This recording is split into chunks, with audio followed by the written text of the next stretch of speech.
Ing'eto mare jayal bura Esther Maina ong'ado ni Gachagua ne okolero ne doho maler kaka ne oyudo omenda no maromo shillings milion 202.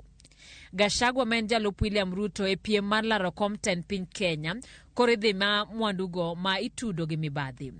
Jal bura yango ni Gachagua ne okopedho neno mar nyisa diera ni omenda go owuok e ohala mar mwandu mopogore opogore mane ouso ne piny owacho kaka ne onyiso doho. Gachagua ne okolero ne doho ni gin mwandu mage mane ouso ne sirikal mondo mi oyud omenda no.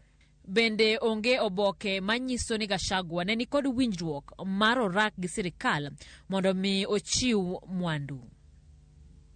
E higa mar 2020 doho ne ogolo chik mondo mi geng'ne omenda Gachagua maromo shillings milion 202 e agulu mare mar bengi. Chakre kanyo nonro osebedo kadhi nyime. Bura ne omaki kod bad migao ma ochung'ne luondach mwandu mag sirikal mane odino ne aguchege 3 mag bengi mane yango ni omenda ne thoro donjo e yo makelo chich e kind higa mar 2013 nyaka 2020.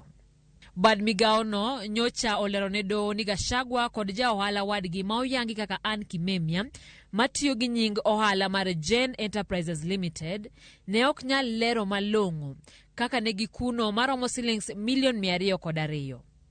Gachagua wuon bende koro wuok oko ka oseyo ng'eto. Gachagua wacho ni chalo ma jayal burano onindo nyakonchiel e ng'eto mare. E oboke ma ochwal ne ute fwambo, Gachagua wacho ni obiro chwalo ng'ur e nyim doho mar apil ni maro neno ka gima ne okomiye thuolo mar chiwo neno mare. E twak mar dayo dhojo lar komten Kenya, Rigathi nyocha omako chung' motegno ni en mana kod shillings milion 200 e agulu mare kendo oonge omenda machielo ma ilieko makagi kacha. Nyocho yuak ni none e yo ma ok nikare. I don't have billions, I have 203 million into that account. And that is part of my wealth. I'm worth 800 million minus the 200 they are holding, another 600. And I'm a man of principle, and Uhuru Kenyatta knows that. I respect my conscience. I will never be intimidated. And I can tell you, many governors today supporting Azimio is because they were blackmailed like me and they gave in. Kopogore gi midhiero ma ojuko Rigathi Gachagua, komachielo duol makedo gi mibadhi EACC bende oduoko lob sirikal mayangore ni ne oyaki e kar dak ma Cabanas mahao eka achiel. Lobno manengo ne romo shillings milion 430 mane ochiw ne ng'at machielo ataro mar chik e higa mar 2006 kod komishona mar lo machon Sami Mwaita ema koro EACC oyango ni oyudho kendo duoko ne piny owacho.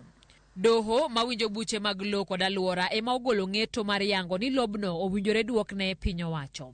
En lo mane oket thenge mondo bi otigodo e yawo apaya ma Mombasa Road kod Eastern Bypass e aluora ma Cabanas e boma ma Nairobi.